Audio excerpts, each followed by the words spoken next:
गा रही थी, सारे लोग आपको सम्मान दे रहे थे, सभी लोग बिल्कुल एंजॉय कर रहे थे, लेकिन सामने देखिए छोटा छोटा बच्चा बैठा बिल्कुल एंजॉय कर रहा था।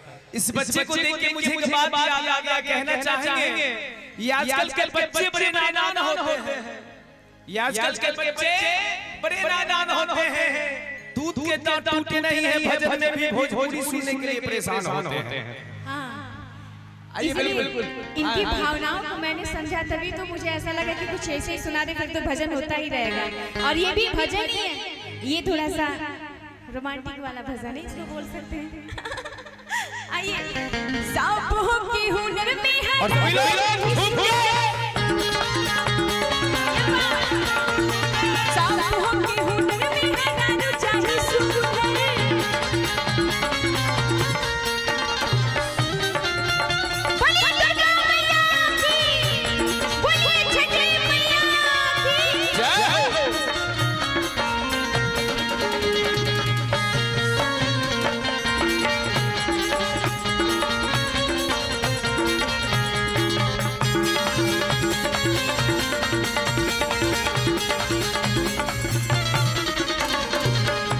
सुनिएगा, सभी के भाव अलग अलग होते हैं और सभी के विचार अलग अलग होते हैं, और जो भी विचार भाव होता है बड़ा सुंदर होता है। सुनिएगा, यदि भी है रारा प्यारे होई जी, रहू रे मंदिर में चाहतारे होई जी।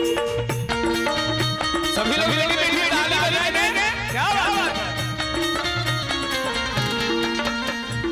देखिए, अगर इस भजन में भी शांत रहेंगे तो हम चले जाएंगे, शांत शांत बिल्कुल सारा मेहनत हम ही करें, आप लोग कुछ नहीं करेंगे। उठाइए पूरे अपने हाथों को मेरे साथ और झूम के आइए।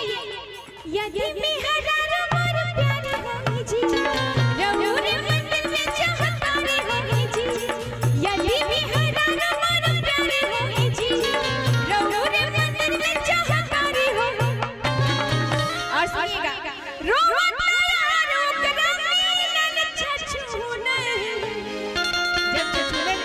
किसी दोस्त को मिल जाते देखिए फिर दूसरे दिन का कैसे सांपों के हुनर में है दारू चाहिए सू,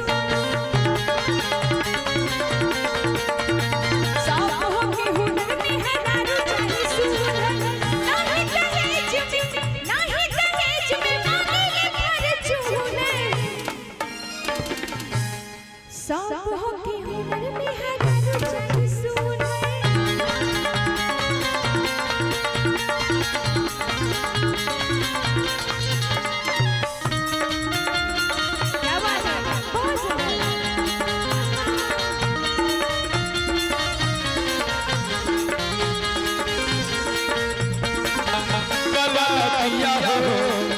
काहे हाला गला पिया हो निमिया के गचिया, काहे हाला गला पिया हो निमिया के गचिया।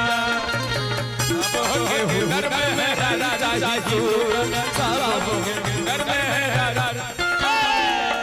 और इसी में एक भजन और याद आ गया, जो काफी जगह जाते हो तो लोग फरमाइश भी करते हैं और सुनते भी हैं। कैसे भैया, जाताड़ू माई के दर्शन दुकारे, काहे के लगलू हम सचे सवारे। जाताड़ू माई के दर्शन दुकारे, काहे के लगलू हम सचे सवारे। रील बनी मंदिर से गेट बाज जा, वीडियो बना के गाना पे बाज जा। क्या आगे खिलाई? बुलेट पे जी जा, बुलेट पे जी जा।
सुनिएगा।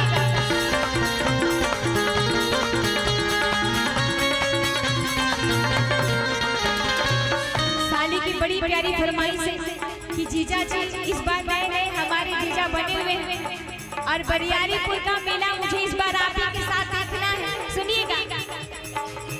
आज जान अपना राउर का हल्का जीजा, सूट पहन के तैयार पानी नलका जीजा। आज जान अपना राउर का हल्का जीजा, सूट पहन के तैयार पानी नलका जीजा।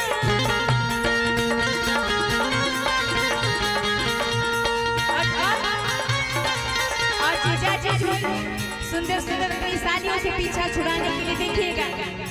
जौवन कहबो भाई के साली भले ही दिया के बहू, तोहे जमीन चाट के पले भले ही मंगा के बहू।